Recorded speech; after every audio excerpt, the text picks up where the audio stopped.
Assalamualaikum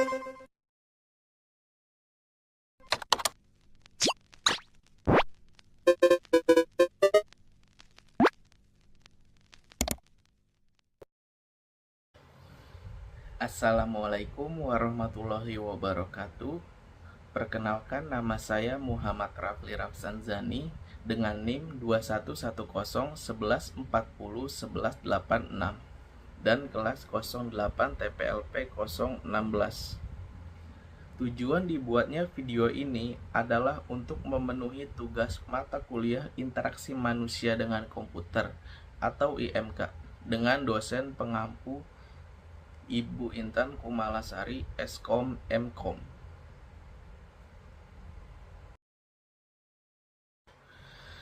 Materi yang akan dibahas adalah mengenai groupware. Adapun studi kasusnya adalah PT Sinergi Digital adalah sebuah perusahaan konsultan IT yang sedang berkembang pesat dengan 150 karyawan yang tersebar di lokasi berbeda, Jakarta, Bandung, dan Surabaya. Tim proyek seringkali melibatkan anggota dari lokasi yang berbeda dan berinteraksi dengan klien dari berbagai latar belakang. Kolaborasi yang efektif menjadi kunci keberhasilan proyek-proyek mereka. Saat ini, PT Sinergi Digital menghadapi beberapa tantangan dalam kolaborasi seperti 1. Komunikasi yang tidak efisien. Email seringkali menumpuk, sulit melacak percakapan penting, dan sering terjadi miskomunikasi. Yang kedua, manajemen dokumen yang kacau. Dokumen proyek disimpan di berbagai tempat seperti server lokal atau pribadi. Sulit mencari versi terbaru dan sering terjadi duplikasi. Yang ketiga, koordinasi rapat yang rumit. Menentukan jadwal rapat yang cocok untuk semua anggota tim melintas lokasi yang memakan waktu. Yang keempat, kurangnya transparansi progres proyek. Manajer proyek kesulitan mendapatkan gambaran utuh tentang status pekerjaan masing-masing anggota tim. Manajemen PT Sinergi Digital menyadari bahwa groupware dapat menjadi solusi untuk mengatasi tantangan tersebut. Mereka berencana untuk mengimplementasikan sebuah sistem groupware terintegrasi. 1. Berdasarkan tantangan yang dihadapi PT Sinergi Digital, identifikasi 3 jenis fitur groupware yang paling krusial untuk diimplementasikan. Jelaskan mengapa masing-masing fitur tersebut penting dalam konteks permasalahan yang ada. Yang kedua, sertakan contoh spesifik dari aplikasi atau platform groupware yang mungkin cocok untuk masing-masing fitur yang Anda sebutkan, dan jelaskan keunggulan serta keterbatasan dari pilihan tersebut untuk PT Sinergi Digital. Yang ketiga, sebagai seorang calon sarjana yang akan menjadi bagian dari inovator di masa depan, analisis dan jelaskan secara singkat bagaimana pergeseran paradigma interaksi telah terjadi dari era Command Line Interface atau CLI menuju Graphical User Interface atau GUI, lalu ke Natural User Interface atau NUI, dan seterusnya. Menurut Anda, faktor-faktor kunci apa saja yang mendorong percepatan evolusi ini? Misalnya, kemajuan perangkat keras, kebutuhan pengguna, atau inovasi software. Menanggapi persoalan pertama pada PT Sinergi Digital, maka 3 jenis fitur groupware yang paling krusial untuk diimplementasikan adalah 1. Fitur kolaborasi komunikasi terintegrasi atau Integrated Messaging dan Discussion Platform. Fitur ini mengatasi masalah komunikasi yang tidak efisien akibat penumpukan email dan miskomunikasi. Mengapa fitur ini penting? Karena fitur ini memungkinkan tim untuk berkomunikasi secara langsung dan terstruktur melalui kanal diskusi berdasarkan proyek atau topik tertentu, sehingga mengurangi risiko miskomunikasi. Yang kedua, ada fitur manajemen dokumen terpusat atau Centralized Document Management System. Fitur ini mengatasi masalah manajemen dokumen yang kacau, sulit mencari versi terbaru, dan duplikasi file. Fitur ini penting karena memungkinkan semua dokumen proyek disimpan dalam satu platform terpusat dengan sistem kontrol versi otomatis. Tim dapat mengetahui siapa yang mengedit, kapan diedit, dan mengakses versi terbaru tanpa bingung. Kemampuan pencarian dan pengorganisasian dokumen secara struktur juga mempercepat pencarian informasi yang dibutuhkan. Yang ketiga, fitur penjadwalan dan manajemen proyek terintegrasi atau project management dan scheduling tools. Fitur ini mengatasi masalah koordinasi rapat yang rumit dan kurangnya transparansi progres proyek. Fitur ini penting karena membantu tim dalam menjadwalkan rapat berdasarkan ketersediaan semua anggota secara otomatis, menghindari proses manual dan bolak-balik komunikasi.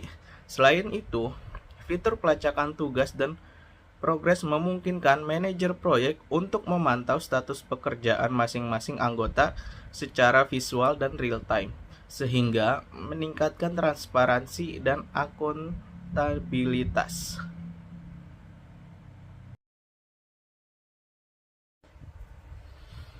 Menanggapi persoalan kedua, contoh spesifik dari aplikasi atau platform groupware yang mungkin cocok untuk masing-masing fitur yang saya sebutkan, beserta keunggulan dan keterbatasan dari pilihan tersebut untuk PT Sinergi Digital adalah sebagai berikut. 1. Fitur komunikasi terintegrasi.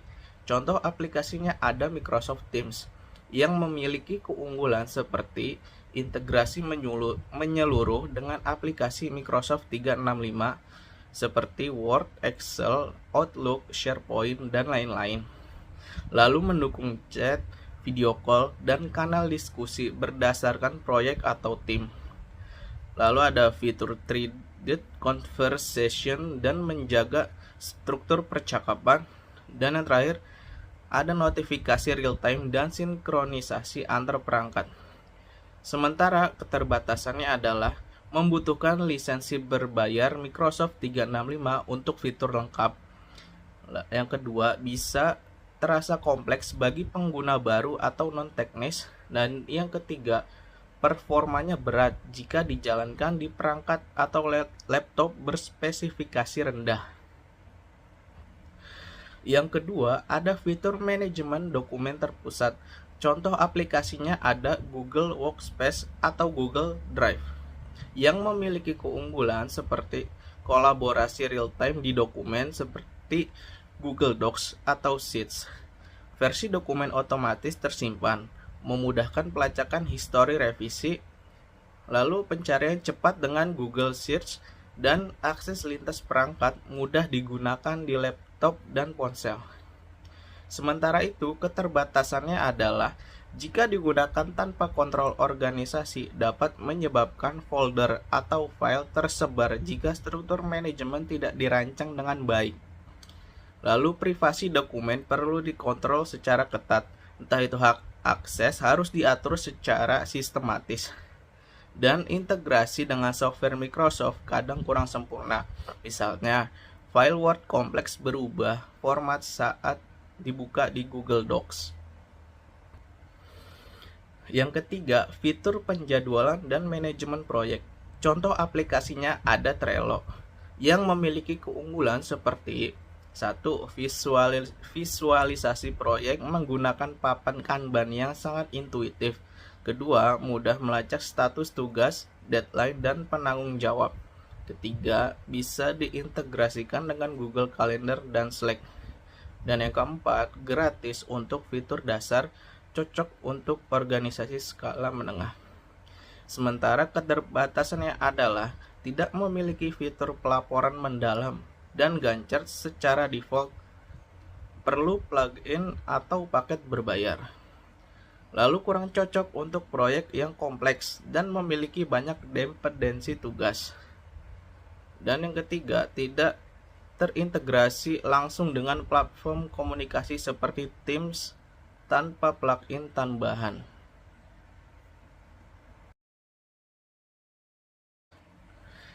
Menanggapi persoalan ketiga, sebagai calon sarjana dan calon inovator masa depan, penting untuk memahami bahwa pergeseran paradigma interaksi manusia-komputer mencerminkan respons teknologi terhadap kebutuhan manusia akan interaksi yang semakin alami, cepat, dan intuitif.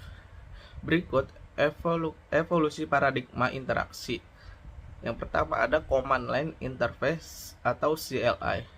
Pada tahun 1970 sampai 1980-an. Interaksi berbasis teks seperti perintah manual melalui keyboard yang memiliki kelebihan ringan, cepat bagi pengguna yang mahir. Lalu kekurangannya adalah tidak intuitif, butuh hafalan sintaks, dan tidak ramah bagi pengguna awam. Yang kedua, ada Graphical User Interface atau GUI pada tahun 1980 sampai tahun 2000-an. Hal ini menghadirkan ikon, menu, dan pointer. Diperkenalkan secara masif oleh Apple dan Microsoft. Memiliki kelebihan lebih visual dan user-friendly, cocok untuk pengguna umum. Sementara itu, memiliki kekurangan, butuh perangkat keras, lebih kuat seperti grafik, mouse, dan masih tidak sepenuhnya alami. Lalu yang ketiga ada Natural User Interface atau NUI pada tahun 2000-an hingga sekarang. Interaksi ini melalui gerakan, sentuhan, suara, dan bahkan tatapan mata. Contohnya seperti layar sentuh smartphone, asisten suara seperti Siri atau Alexa, gestur sensor seperti Xbox Kinect. Yang memiliki kelebihan, interaksi terasa alami seperti interaksi antar manusia. Namun memiliki kekurangan, seperti kadang tidak akurat, konteks sosial dan budaya bisa mempengaruhi interpretasi. Yang keempat, ada next step seperti immersive dan adaptive interface atau AR, VR, brain computer interface. Interaksi langsung dalam lingkungan virtual, VR, augmentasi dunia nyata, AR, bahkan antarmuka otak komputer, yang berfokus pada pengalaman mendalam dalam personalisasi otomatis. Sementara itu, ada faktor-faktor kunci yang mendorong evolusi, seperti 1. Kemajuan perangkat keras. Prosesor lebih cepat, GPU yang mendukung grafis kompleks, sensor gerakan, kamera deep, dan mikrofon canggih. Tanpa hardware yang cukup, GUI dan NUI tidak bisa berjalan mulus. Lalu ada kebutuhan pengguna. Pengguna ingin pengalaman yang lebih cepat, mudah, dan alami tanpa harus mempelajari hal teknis. Dorongannya semakin minim usaha, semakin baik, mempercepat adopsi antarmuka intuitif. Yang ketiga, ada inovasi perangkat lunak. Algoritma kecerdasan buatan atau AI dan pembelajaran mesin atau machine learning memungkinkan sistem memahami bahasa, suara, gerakan, dan preferensi pengguna. Framework modern memungkinkan pengembangan antar pengguna atau antarmuka canggih secara lebih cepat. Yang keempat, ada keterjangkauan dan aksesibilitas. Teknologi menjadi semakin terjangkau dan tersebar luas, sehingga lebih banyak pengguna dapat mengakses dan memberi umpan balik terhadap inovasi.